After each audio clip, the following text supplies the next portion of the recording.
Assalamualaikum warahmatullahi wabarakatuh. Halo teman-teman, balik lagi sama aku Ajeng Febriani Putri. Pada video kali ini kita masih tetap lanjut membahas seputar Cisco routing. Nah, kali ini pembahasannya tentang NAT. Jadi, apa itu NAT? Pada video kali ini kita akan membahas apa itu NAT dan cara mengimplementasikannya di aplikasi yang selalu kita gunakan yaitu Cisco Packet Tracer. Jadi, tanpa lama-lama lagi, langsung saja kita membahas definisi NAT itu seperti apa. Langsung saja ke definisinya, let's go! Oke teman-teman, jadi dari tadi kita bahas NAT. Jadi NAT itu apa sih? NAT itu singkatan dari Network Address Translation. Nah, ini itu merupakan salah satu protokol dalam suatu sistem jaringan. NAT memungkinkan suatu jaringan dengan IP atau Internet Protokol yang bersifat private IP belum terregistrasi di jaringan internet untuk mengakses jalur internet.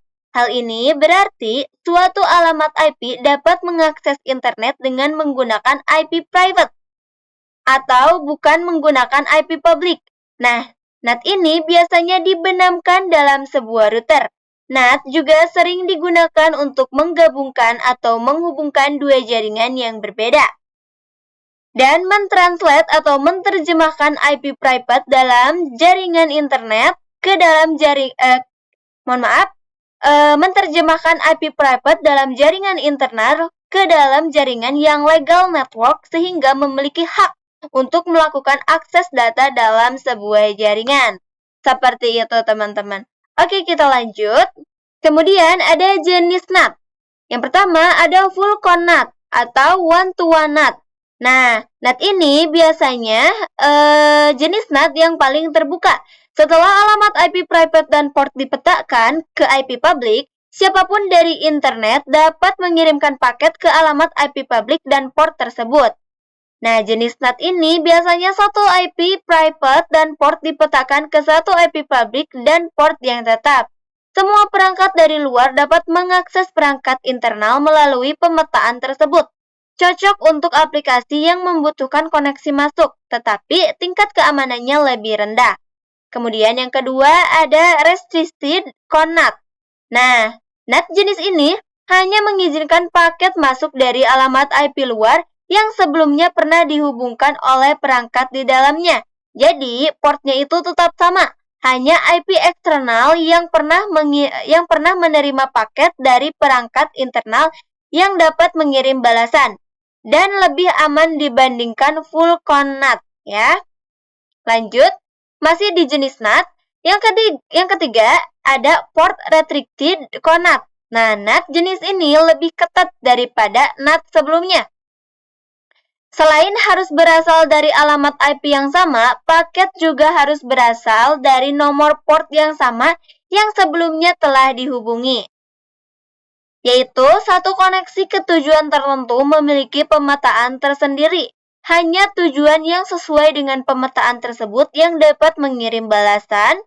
Paling aman tetapi sering menimbulkan kendala pada aplikasi seperti Vol IP, video conference, atau game online yang membutuhkan koneksi peer-to-peer atau P2P. Kemudian yang keempat ada symmetric NAT. Nah, NAT jenis ini adalah NAT yang paling ketat. Setiap kali perangkat internet menghubungi tujuan yang berbeda, NAT akan membuat pemetaan IP public dan port yang berbeda. Jadi, NAT ini tuh memeriksa alamat IP dan nomor port hanya koneksi dari IP dan port yang sudah pernah dikontak yang diizinkan, kemudian memberikan tingkat keamanan yang lebih tinggi. Nah, jadi itu dia adalah jenis-jenis NAT ya teman-teman. Oke, kita lanjut. Kemudian ada type NAT atau tipe NAT. Nah, tipe NAT ini banyak ya teman-teman ya, tapi di sini kita akan fokus ke NAT tipe statis. Nah, jadi NAT tipe statis ini menggunakan tabel routing yang sama atau alokasi translasi alamat IP ditetapkan sesuai dengan alamat asal atau source ke alamat tujuan atau destination, sehingga tidak memungkinkan terjadinya pertukaran data dalam suatu alamat IP. Bila transaksi alamat IP-nya belum didaftarkan dalam tabel NAT, NAT statis terjadi ketika sebuah alamat lokal atau inside dipetakan ke sebuah alamat global atau internet yang disebut outside. Alamat lokal dan global dipetakan satu lawan satu secara statik. NAT secara statik atau secara statis akan melakukan request atau pengambilan dan pengiriman paket data sesuai dengan aturan yang telah ditabelkan dalam sebuah NAT. Nah, jadi itu dia NAT tipe statis. Oke teman-teman, jadi itu adalah pembahasan singkat tentang NAT itu seperti apa. Nah, kemudian seperti biasa kita akan langsung mengimplementasikan konfigurasi NAT itu seperti apa di aplikasi yang sering kita gunakan, yaitu aplikasi Cisco Packet Tracer. Oke, tanpa lama-lama lagi, langsung saja kita ke aplikasinya. Let's go! Oke teman-teman, ini aku udah berada di dalam aplikasi Cisco Packet Tracer-nya. Nah, di sini kita akan menggunakan satu server terlebih dahulu ya. Kemudian aku menggunakan router tipe 2911. Kita akan menggunakan 3 router. Kemudian aku akan menggunakan satu switch tipe 2960. Dan 2 PC ya.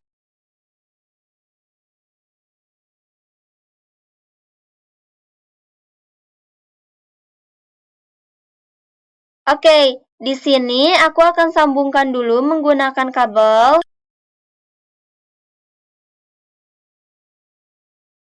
Nah, setelah dihubungkan, kita akan mengganti nama dulu. Ini servernya kita ganti sebagai server ya, atau sebagai internet publiknya. Kemudian router ini akan kita analisikan sebagai Google.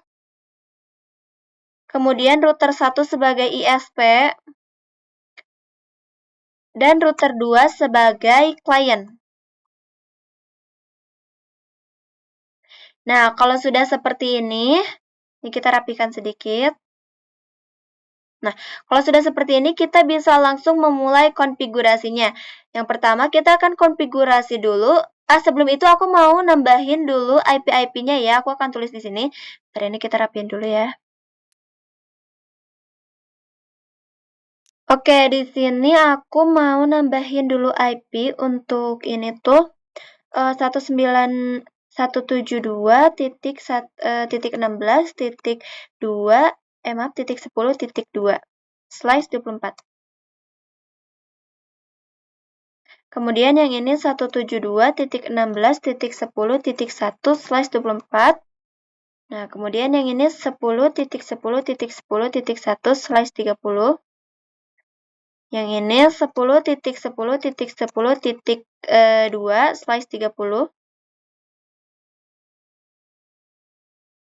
Kemudian yang ini 11.11.11.1/30.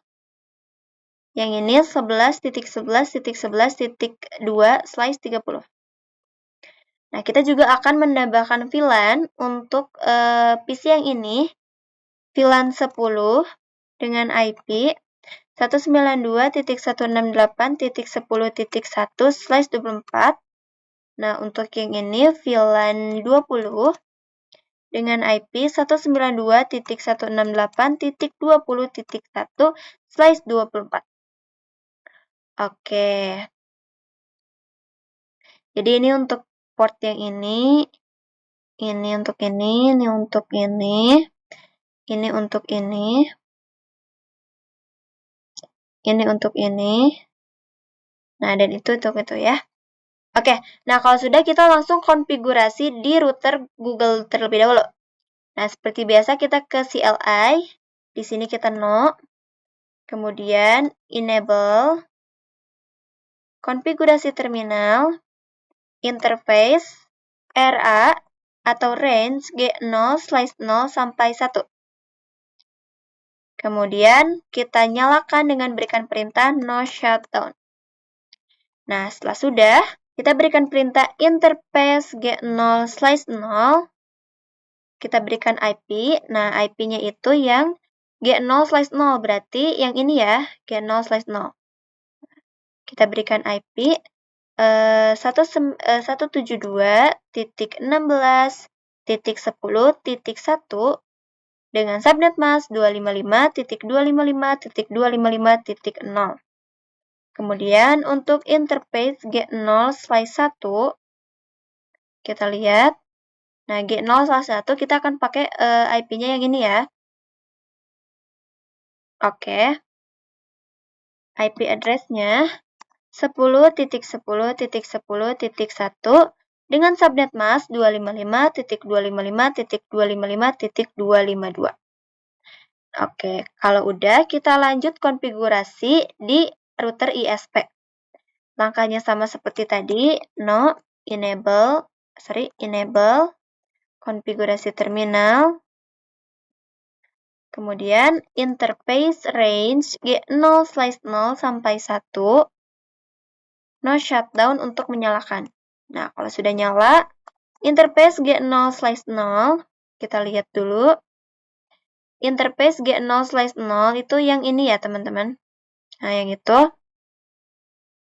IP address-nya yaitu 10.10.10.2 dengan subnet mask 255.255.255.252. Oke, kemudian interface G0/1-nya yaitu, kita lihat dulu, interface G0/1-nya yang ini ya, yang 11.1. IP address-nya yaitu 11.11.11.1 dengan subnet mask 255.255.255.252. Oke, kalau sudah kita lanjut ke router client. Di sini kita kemudian enable, konfigurasi terminal, interface range G0/0 sampai 1. Kita nyalakan dengan beri perintah no shutdown. Nah, di sini untuk interface G0/0-nya kita berikan IP yaitu yang 11.11.11.2 dengan subnet mask 255.255.255.252. Maaf. Ini IP address ya, address-nya kurang tadi. 11.11.11.2 255.255.255.252. Nah, kalau sudah, untuk interface G0/1-nya, kita akan tambahkan VLAN 10. Kemudian, encapsulation do VLAN 10. Kita berikan IP di sini. Nah, IP address-nya kita pakai yang ini ya, yang VLAN 10. Yaitu 192.168.10.1. Betul? Ya, betul. Kemudian subnet mask-nya 255.255.255.0. Kemudian interface G0/1 sekarang bagian VLAN 20. Nah, encapsulation do VLAN 20. Kita berikan IP di sini, yaitu yang ini ya teman-teman. Nah, VLAN 20 IP-nya yang ini yang di bawahnya. Oke, yaitu 192.168.20.1 dengan subnet mask 255.255.255.0. Oke. Setelah sudah, kita lanjut konfigurasi switch-nya. Di sini enable konfigurasi terminal, VLAN 10, kemudian masukkan juga VLAN 20. Di sini interface FA0/2, ini. Untuk FA0/2 ini aku pakai kan yang VLAN 10. Nah, untuk ya betul untuk VLAN 10. Nah, untuk VLAN 20 ini aku pakainya di FA0/3. Oke, jadi untuk FA0/2 itu switch port access VLAN 10 ya. Nah, kemudian interface FA0/3 switch port access VLAN 20. Kemudian interface FA0/1 switchboard mode terang. Nah, kemudian all VLAN 10 sampai 20. Oke, kalau udah seperti ini, lanjut kita berikan IP untuk PC-nya.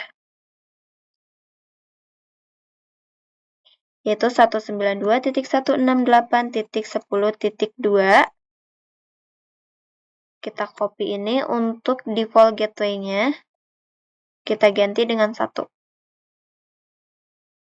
Lanjut. Ini 192.168.20.2. Kita copy untuk default gateway. Oke. Jangan lupa untuk memasukkan IP untuk servernya juga ya, teman-teman. Nah, di sini kita ke IP configuration. Lalu 192, di sini aku pakainya yang IP yang ini ya, teman-teman. Nah, yang 172.16.10.2.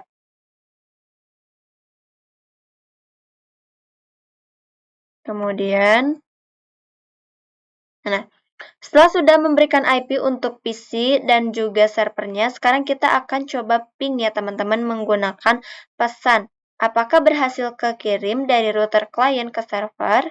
Kita lihat di sini. Tidak ya, teman-teman, failed. Nah, jadi kita akan menambahkan konfigurasi BGP untuk routernya ini ya, teman-teman. Jadi langsung aja kita ke router Google. Di sini kita exit terlebih dahulu. Masukkan router BGP1, kemudian neighbor,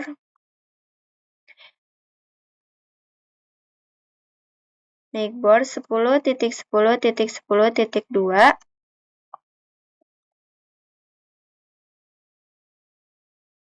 Nah, di sini kita masukkan networknya.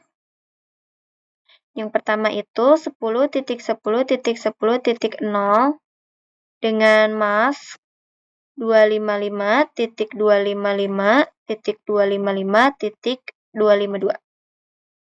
Oke, untuk network yang keduanya yaitu 172.16 ya betul 172.16.10.0 dengan mask 255.255.255.0. Nah, jadi networknya itu pakai ya yang ini ya, teman-teman, yang ini sama yang ini ya. Oke. Oke, kalau sudah, kita lakukan hal yang sama untuk router ISP. Ini kita exit terlebih dahulu. Kemudian router BGP 2. Kemudian neighbor 10.10.10.1 dengan remote AS 1.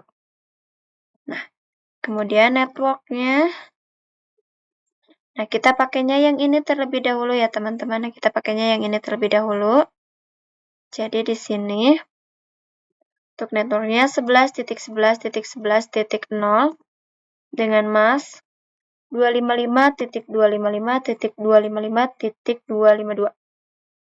Kemudian network yang kedua yaitu 10.10.10.0 dengan mask 255.255.252.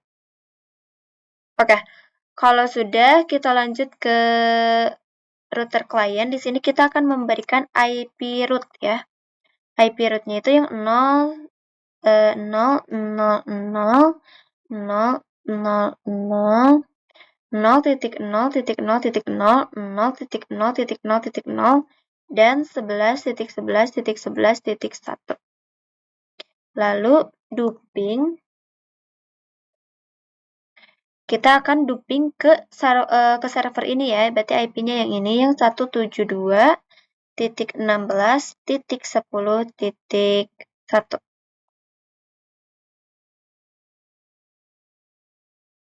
Oke, kalau sudah, kita akan mencoba menghubungkan kembali menggunakan pesan dari klien ke server. Kita lihat di sini successful ya teman-teman, berarti sudah terhubung. Nah, tapi IP private itu yang ini ya teman-teman. Nah, IP private-nya itu masih belum terhubung ke IP public. Nah, IP public-nya itu yang ini. Nah, kemudian selanjutnya kita akan langsung mengkonfigurasi bagaimana supaya IP private-nya ini terhubung ke IP public ya teman-teman ya. Oke, jadi langsung saja kita akan mengkonfigurasi untuk IP private-nya. Ini kita ke router client. Di sini kita akan berikan perintah access list one permit.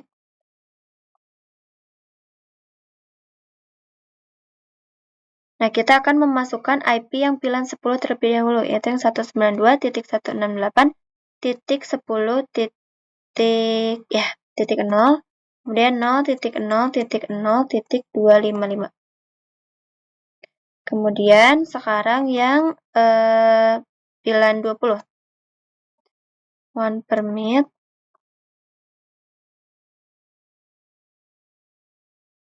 Satu 192.168.20.0.0.0.255.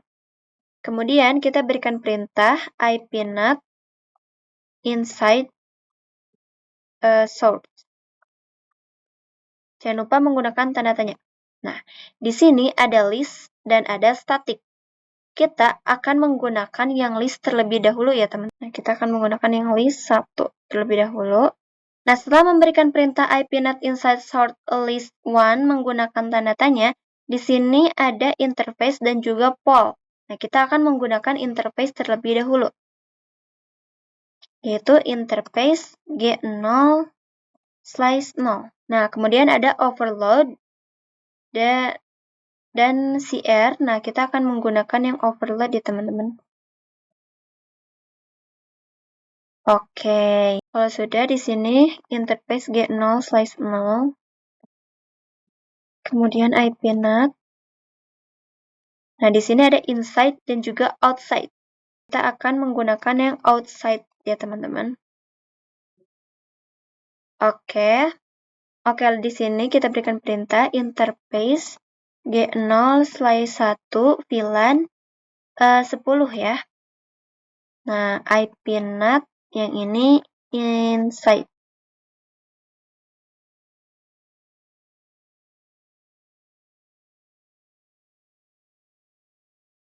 Kemudian interface G0/1 VLAN 20. Ini juga sama, ipnat inside. Oke. Nah, setelah sudah teman-teman, sekarang kita akan lanjut menambahkan satu server lagi. Kita taruh di sini. Kemudian kita hubungkan.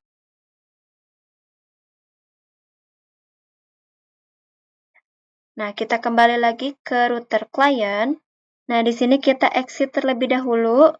Kemudian interface G0/2 ya. Nah, no shutdown. Kemudian kita berikan IP address 192.168.30.1 dengan subnet mask 255.255.255.0. Kalau sudah, kita exit kembali. Nah, di sini kita berikan perintah ipnat inside source static ya teman-teman.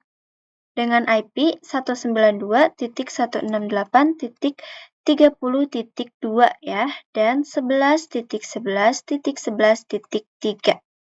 Oke, kenapa titik 3 teman-teman? Karena di sini kita membutuhkan yang namanya IP global ya, agar IP private bisa terhubung ke IP public. Jadi kita butuh yang namanya IP global. Oke, di sini kita berikan perintah interface G0/0. Kemudian kita berikan IP address 11.11.11.2 dan 255.255.255.0. Kemudian kita exit kembali. Untuk interface G0/2, kita berikan ipnat inside.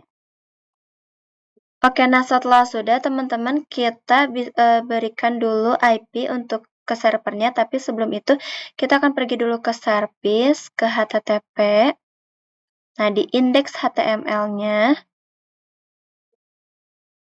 di sini kita edit. Nah, yang Cisco paket tracer-nya kita hapus dan kita ganti. Ini bebas, misalkan aku ganti jadi hello, welcome to. Nah, ini aku ganti jadi hello, welcome to class KSI ya teman-teman. Kemudian setelah itu kita save. Yes. Nah, setelah sudah kita ke desktop, kemudian kita berikan IP. IP-nya itu yang tadi yang 192.168.168.30.2 ya. Oke. Jangan lupa kita copy untuk default gateway-nya. Oke. Nah, setelah itu kita masuk kembali ke router ISP. Oke, di sini kita enable terlebih dahulu ya. Enable konfigurasi terminal. Nah, di sini kita berikan interface G0/1 ya. Kita ubah dulu IP address-nya menjadi 11.11.11.1 dan 255.255.255.0. Kemudian kita exit kembali. Nah, kita masuk ke router BGP2. Nah, kita masukkan network-nya yang tadi yaitu 11.11.11.0 dan 255.255.255.0. Network 11.11.11.0 dengan mask 255.255.255.0. Oke. Nah, ini udah selesai ya teman-teman. Sekarang kita akan coba tes ping di server ini. Server ini ya. Kita ke command prompt. Ping yang 11.11.11.3 ya. Kita lihat. Nah, ini udah TTL ya teman-teman ya, karena tadi masih loading, jadi request timeout terlebih dahulu. Tapi kemudian itu setelah itu reply ya dan TTL yang artinya sudah saling terhubung ya, sudah terhubung teman-teman. Nah, setelah mencoba tes ping ya, teman-teman bisa ke web browser. Kemudian di sini kita ketik 11.11.11.3. Nah, ini ada yang sudah tadi kita ganti, yaitu yang hello welcome to class KSI. Nah, jadi seperti itu ya teman-teman. Oke, ini udah selesai konfigurasinya, jadi saya rasa cukup sampai sekian. Terima kasih telah menonton video saya, semoga videonya bermanfaat. Sampai ketemu lagi, dan sampai jumpa. Wassalamualaikum warahmatullahi wabarakatuh. Bye-bye. Bye-bye.